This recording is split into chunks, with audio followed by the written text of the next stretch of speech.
Hello, welcome to ज्ञान Ganga online class.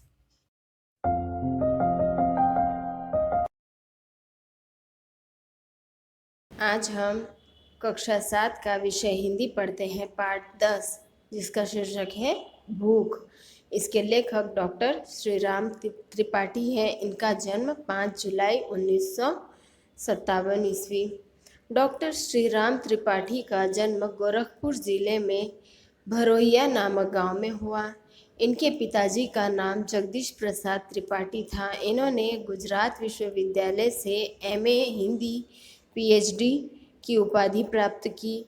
इनकी प्रकाशित रचनाओं में उल्लेखनीय है भूख कहानी संग्रह, धूमिल और परवर्ती जनवादी कविता, शोध प्रबंध, प्रेमचंद्र एक तलाश, समीक्षा ग्रंथ। हिंदी की लगभग सभी स्तरीय पत्रिका में लेख एवं समीक्षाएं प्रकाशित।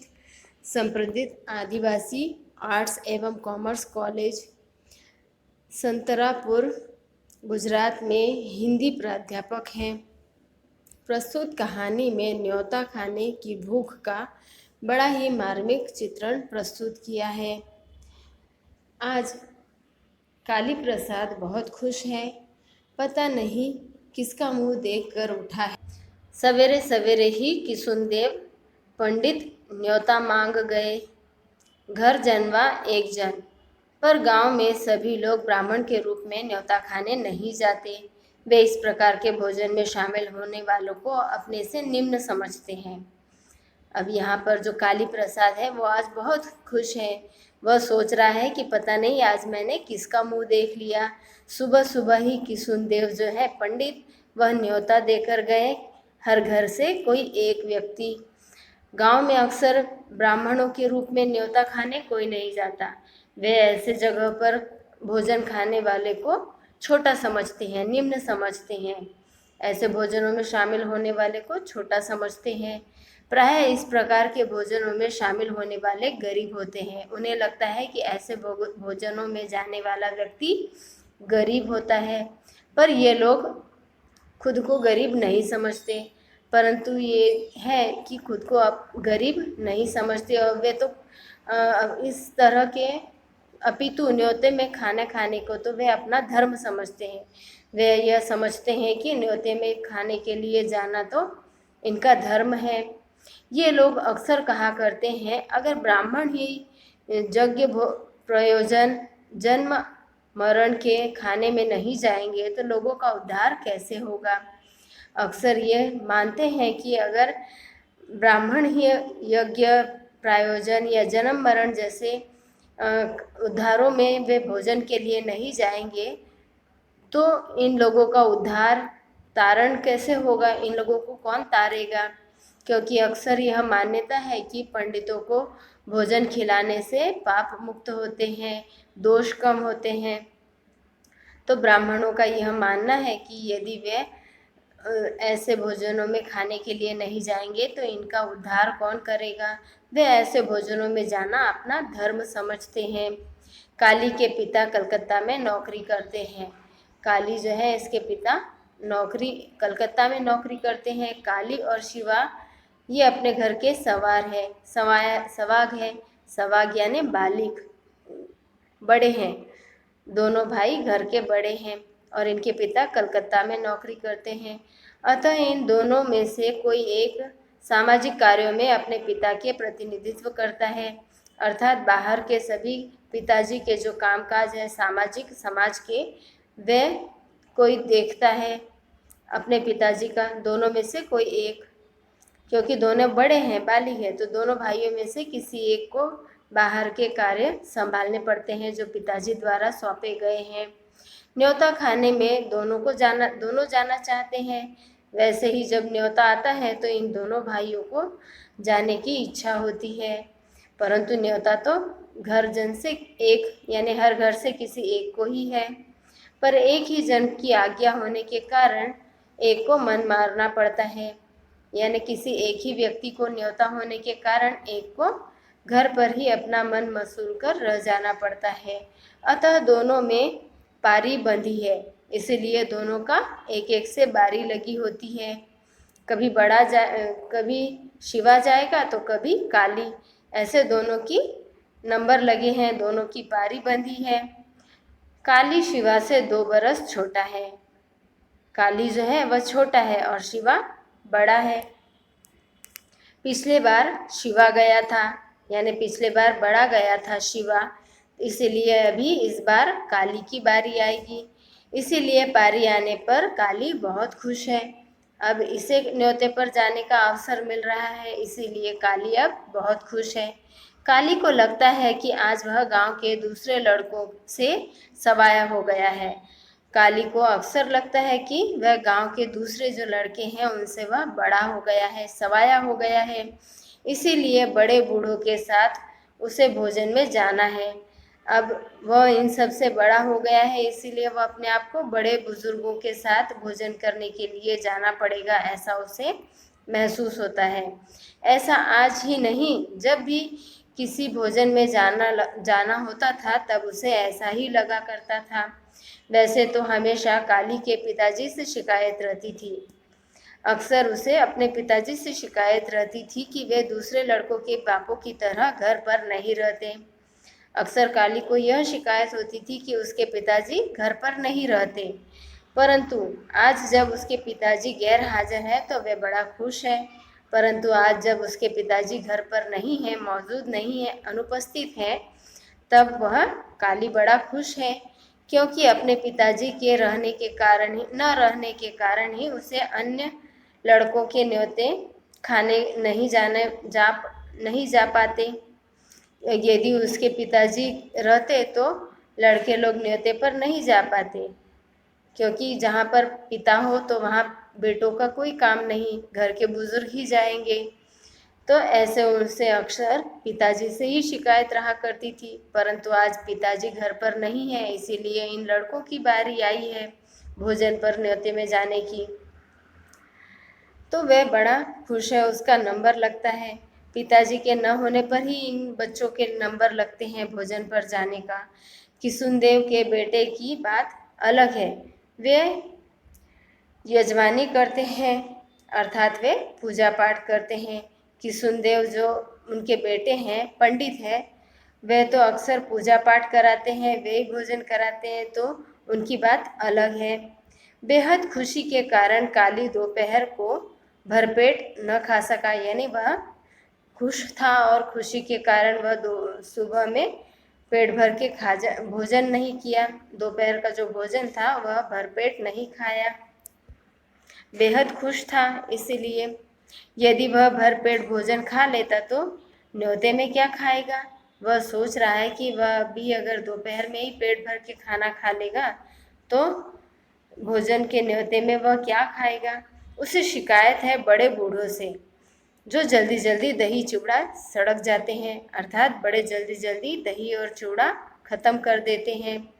ये नहीं देखते कि उनके साथ एक छोटा लड़का भी है, यानी वह काली अपने आप को अभी एक बच्चा समझ रहा है और बड़े बूढ़ों के साथ जाने में उसे यही दिक्कत है कि ये लोग बड़े जल्दी जल्दी भोजन खत्म कर देते हैं। वे लोग ज़रा सा भी विचार नहीं करते कि उनके साथ एक छोटा लड़का है। वह मन ही मन कहता, थोड़ा बड़ा हो जाने दो। वह अक्सर सोचता कि मुझे और थोड़ा बड़ा हो जाने दो, फिर दिखा दूंगा कि कैसे न्योता खाया जाता है। वह अक्सर मन ही मन यह विचार किया करता इन बुजुर्गों के लिए कि मुझे और थोड़ा बड़ा हो जाने दो, जब मैं तुम्हारे बराबर का हो जाऊंगा तब तुम्हें न्योते में कैसे खाया जाता है तब बताऊंगा। अक्सर वह खाने के में पिछड़ जाता, इन लोगों से अक्सर पीछे रह जाता, क्योंकि ये बहुत जल्दी ख़त्म कर लेते अपना भोजन। और ये कालिया जो है वह पीछे रह जाता, वह उनकी बराबरी नहीं कर पाता। बड़े बूढ़े पत्तल से सीम की सीख निकालकर खरीका करते रहते। अक्सर इन बड़े बुजुर्गों का जब भोजन हो जाया करता था तो पत्तल में जो नीम की सीख लगी होती थी ना, वह सीख निकालकर खरीका करते थे, अर्थात दांत साफ किया करते थे। गांव में तो अक्सर पत्तलों में ही भोजन खिलाया जाता है और पत्तलों का जो जोड़ होता है वह नीम की सीख से ही जोड़ा जाता था। तो उसी में से भोजन करने के बाद वह सीख निकाल कर अपने दांत साफ किया करते, दांतों में फंसा हुआ भोजन निकाला करते थे। तब कहीं उनका खाना समाप्त होता था और उनका भोजन तभी समाप्त होता था जब वे अपने दांत साफ कर लिया करते थे। फिर भी उसे जल्दबाजी तो करनी ही पड़ती।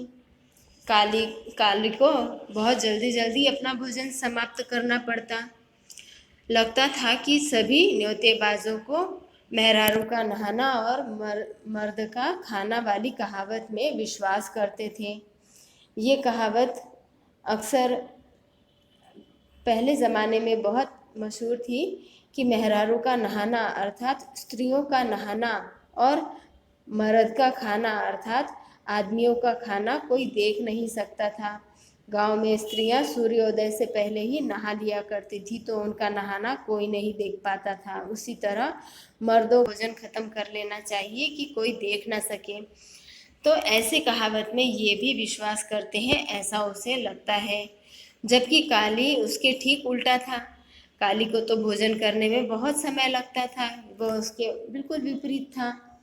खरीका करते करते कोई कहता, अभी इन बुजुर्गों में से कोई दांत कोरते कोरते बोलता, पातर डेहरी अन्य के खानी, अर्थात कमज़ोर शरीर वाला है लेकिन उसका जो ढेरी है, पेट है, वह बिल्कुल अन्न की खान की तरह है, यानी भोजन के खान की तरह।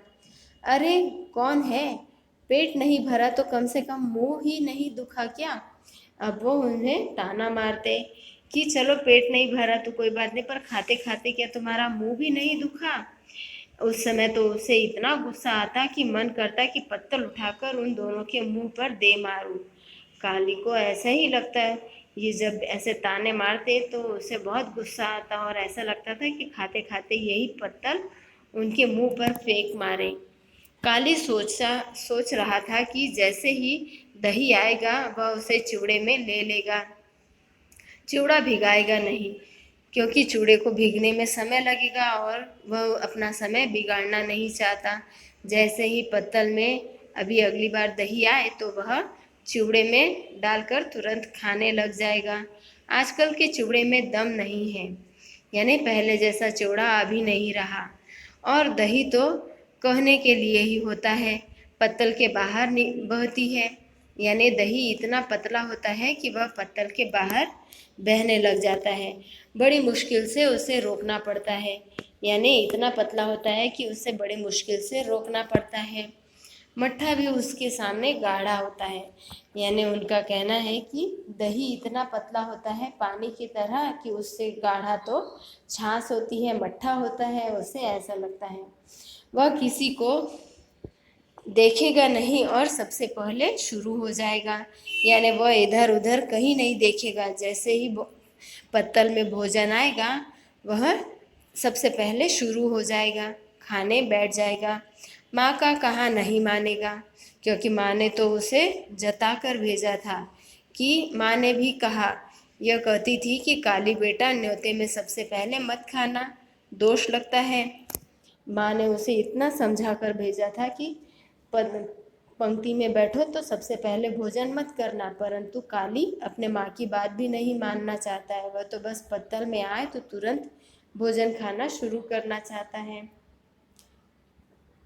वह समझ नहीं पाता है कि ऐसा क्यों, पहले खाओ या बाद में खाओ क्या फ़र्क पड़ता है, चाहे पहले बैठो भोजन करने या बाद में। भोजन यदि सामने आ गया है तो खाने में क्या हर्ज है, वह ऐसे मानता है।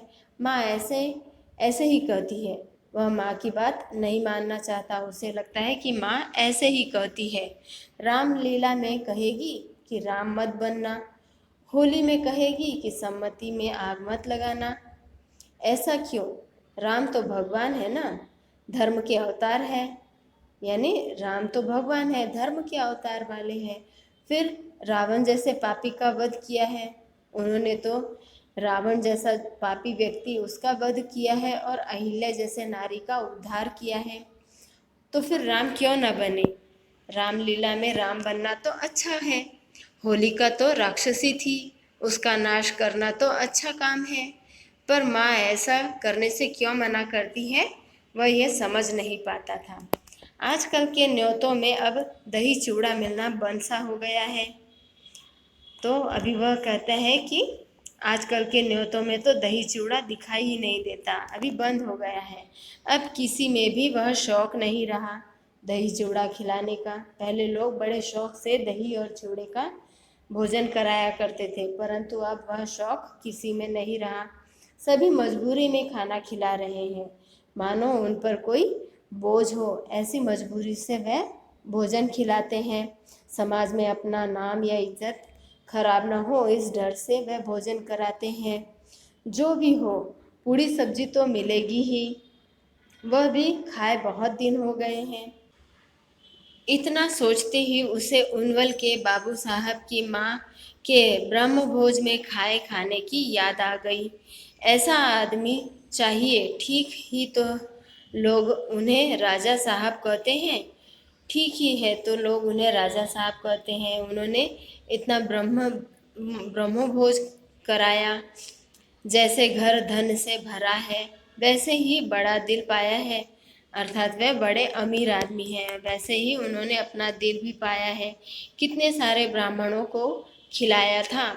ब्राह्मण ही क्या, जवार भर के नाना जाति के से लेकर बनिए बक्कालों तक के को खिलाया था। अर्थात गांव में उपस्थित ब्राह्मणों से, गांव के गरीब लोगों से, छोटी जाति के, बड़े जाति के, बनिए, इन सभी लोगों को, यानी हर एक व्यक्ति को उन्होंने खाना खिलाया था। पर सरिया के बाभनों को सबसे पहले खिलाया था, परंतु गांव के जो ब्राह्मण है बाभन, उन लोगों को सबसे पहले खाना खिलाया था। बड़े लोग जानते हैं कि किसके साथ कैसा बर्ताव करना चाहिए, अर्थात वे जो बड़े व्यक्ति है उन्हें पता है कि कौन से व्यक्ति के साथ कैसा व्यवहार करना चाहिए। किशुनदेव पंडित ने सबसे पहले कौर उठाया और बाबू साहब मृत माता ऋण से मुक्त हो गए। यानी सबसे पहले किशुनदेव अर्थात पंडित जी ने सबसे पहला कौर उठाया था, और तभी फिर बाबू साहब की माता थी, वह माता के ऋण से, यानी बाबू साहब अपनी माता के ऋण से मुक्त हुए थे। पंडित ने सबसे पहला कौर उठाया, तब बाबू साहब अपने माता के ऋण से मुक्त हो पाए।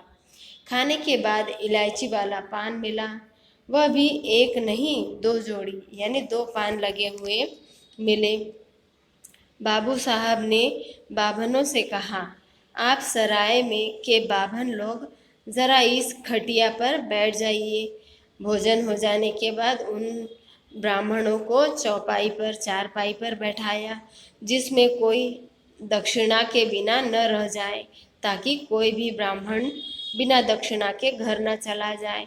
नहीं तो विश्वामित्र की तरह दक्षिणा में क्या और मांग बैठे पता नहीं, क्योंकि एक आध भी ब्राह्मण बिना दक्षिणे के छूट जाए तो विश्वामित्र की तरह दक्षिणा में और क्या मांग लेंगे पता नहीं। क्योंकि विश्वामित्र ने कामधेनु गाय मांग ली थी ना दक्षिणा में, वैसे ही इन्हें भी डर था, तो उन्होंने सबको खटिया पर बारी बारी बिठाया। ऐसा सुन सभी लोग हंस पड़े।